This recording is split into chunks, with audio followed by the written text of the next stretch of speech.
I suppose the big ones are health and education, and I wish I were in charge because I would have things different. I think people need to take more responsibility for themselves. One of the reasons why the national health is under so much strain is because we don't look after ourselves. So there needs to be more emphasis on individual responsibility, not just your rights. And both go hand in hand, of course. So need to look further ahead to recruiting more doctors and nurses. Educationally, we live in a divided society. Until that changes, it'll continue. So I'd like to see changes there as well. I think regarding the city centre, it's got a bit dead recently, and I think it definitely could be kept a wee bit cleaner as well. The standards dropped, I think, in the last couple of years regarding the shops and just the cleanliness of the place, and it's a bit disappointing for a big city like Belfast just to be looking at like that now. One local issue would be the amount of dog poo on the streets here, and it's everywhere, and I'm pushing a pram so I'm walking over it, but there was a bin moved away from the old Cape Hill Road last week and it's overflowing and there's no way, just completely removed. Obviously then I would care about the price of insurance, if my car insurance has come up and it's just absolutely through the roof. It's very affordable. And then obviously, another one would be childcare as well. That's a big issue. As soon as we can get that implemented and the childcare costs reduced would be very important to me. For me as a small business owner, most of my stuff is really more about ground level stuff. Obviously operating costs are still a big nightmare, but that's generally more local stuff rather than big picture stuff.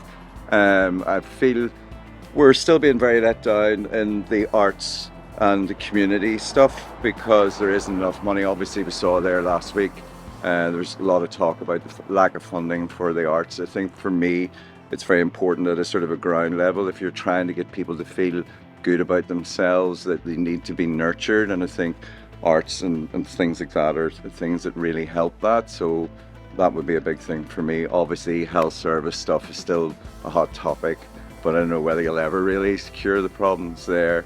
And then on a Northern Irish thing, I think lack of funding in the Northern Ireland to help us to flourish as a community is a big thing. I don't know the man, and I don't want to just base it on the cartoonisation of him in the press, but I don't think he is one of the people. He lives in a rarefied world, and whilst he talks about working class people, I don't really think he's that close enough to them to know what that means. I don't follow it too much, but I'd say it could probably be done a little bit better. To be honest with you, UK politics, I wouldn't be following it every day, but I know that there's a lot of people unhappy. The waiting list in NHS is an absolute disgrace. I've got a mother who's waiting on a double knee replacement and she's looking between 5 and 7 years. I think that would be a major priority to get that sorted. Conservatism, they sold us down the river, they sold everybody down the river on Brexit. They showed themselves to be, I would say, a bunch of charlatans.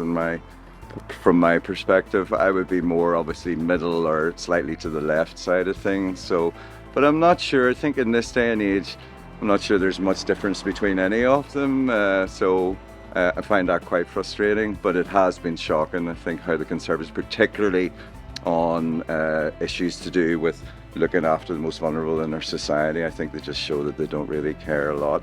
And at the end of the day, they've always done things like make it look like people at the lower end of things are bleeding the system dry, when in actual fact the people at the upper end that are not paying enough taxes are actually the ones that are doing the most damage to us. So stuff like that I find very frustrating. I don't know the man.